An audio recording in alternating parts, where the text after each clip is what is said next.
छत्रपती संभाजीनगर जिल्ह्यात विद्यार्थ्यांमध्ये वाचनाची आवड निर्माण व्हावी आणि अवांतर वाचनाची गोडी वाढावी यासाठी जिल्हा प्रशासनाकडून बुक बँक ही संकल्पना सुरू करण्यात आली आहे। हा उपक्रम जिल्हाधिकारी दिलीप स्वामी यांच्या पुढाकारातून राबवण्यात येतोय। या उपक्रमाच्या माध्यमातून जिल्ह्यातील सुमारे 3000 गरजू विद्यार्थ्यांना मोफत स्कॉलरशिपची पुस्तके वाटप करण्यात आली आहेत। शिशुसूत्रीच्या माध्यमातून प्रत्येक शाळेमध्ये विद्यार्थ्यांच्या सर्वांगीण विकासासाठी जी मोहीम घेतोय मागच्या 1.5-2 वर्षापासून, त्याच्यामध्ये आमूलाग्र बदल झालेला आहे। ग्रामीण भागातल्या अनेक प्रतिक्रिया पण त्याच्या सकारात्मक येत आहेत। पण वाचन संस्कृती जवळजवळ लयाला गेल्यामुळं आणि सर्वच जण फक्त 100% मार्काचा आग्रह आपण करत असल्यामुळं मुलांमध्ये अवांतर वाचनाची गोडी निर्माण करणं अत्यंत आवश्यक झालेलं आहे। एका बाजूने मुलं 100% मार्क घेतात, पण दुसऱ्या बाजूने 4 वाक्य बोला म्हणलं तर बोलता येत नाही, आध्यात्मिक माहित नाही, धार्मिक माहित नाही, देशप्रेम माहित नाही, मातृभक्त पितृभक्ती माहित नाही।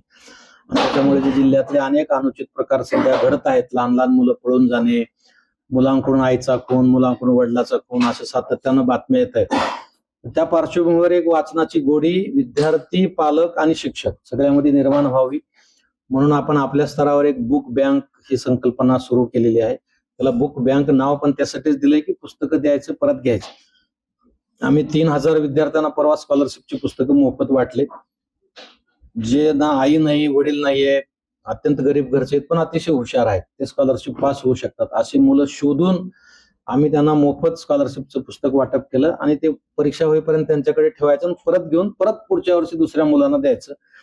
त्या कार्यक्रमातून मला ते सुचलं की अशीच पुस्तकं आपण बँकेत पैसे जमा करतो आणि परत घेतो। त्या धर्तीवर बुक बँक ही संकल्पना आम्ही सुरू केली। जिल्ह्यातल्या सर्व शाळेत मला पुस्तकालय ओपन करायचं आहे आणि त्याच्यासाठी आम्ही सर्व ग्रामपंचायतीला लेखी दिलेलं आहे, आवाहन केलेलं आहे की त्यांनी एक कपाट शाळेला उपलब्ध करून द्यावं, 100-150 पुस्तकं बसतील असे।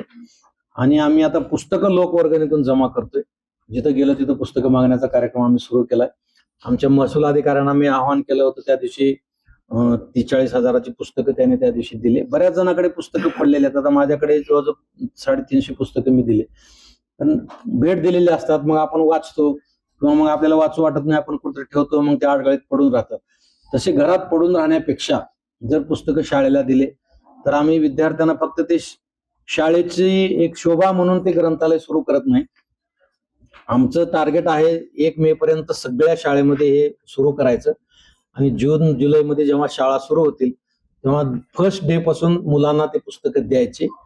2-3 दिवस पुस्तकाच्या साईज नुसार वेळ द्यायचा आणि त्याच्यानंतर त्या पुस्तकावर चिंतन मननाचा कार्यक्रम असेंब्लीच्या अगोदर किंवा शाळा संपल्यावर ठेवायचा की तुम्ही ह्या पुस्तकात काय वाचलं, तुम्हाला काय समजलं, काय अवघड वाटलं, काय तुम्ही शिकलात किंवा ह्याच्यापेक्षा तुम्हाला दुसरे पुस्तक, अशी एक 10-15 मिनिटाची चर्चा विद्यार्थ्याकडून करायची, जेणेकरून ते पुस्तकं वाचतील। आणि तसंच शिक्षकांना पण द्यायचं, कारण शिक्षकांचं पण वाचन फार कमी झालेलं आहे आणि त्याच धर्तीवर पालकांमध्ये सुद्धा काही चांगली पुस्तकं आहेत जे पालक वाचू शकतील, असे पालकापर्यंत पोहोचवायचं माझं या कार्यक्रमाच्या निमित्तानं उद्देश आहे आणि त्या दृष्टिकोनातून सुरू केले। कारण रिझल्ट चांगले येत आहेत। मी जेव्हा रुजू झालो त्या वर्षी आपल्या जिल्ह्याची वाचन क्षमता 29व्या क्रमांकावर होती, ती आता 9व्या क्रमांकावर आली।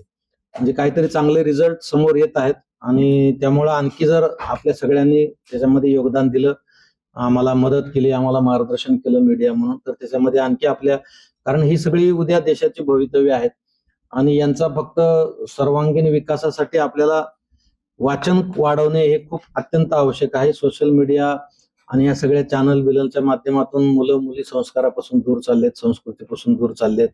आपल्याकडच्या वृद्धाश्रमाची संख्या वाढत आहे, वृद्धाश्रमामध्ये जे कॅपॅसिटी आहे त्याच्या 4-4 पट वृद्ध तिथे राहत आहेत आणि अनेक घटना आपल्या माध्यमातून आम्ही दररोज वर्तमानपत्रात वाचतो आणि त्या अशा निगेटिव्ह घटना सगळ्या मी कातरून काढून त्या कार्यशाळेमध्ये, कार्यक्रमात, मिटिंगमध्ये त्यांना दाखवतो की हे राबवणं किती गरजेचं आहे।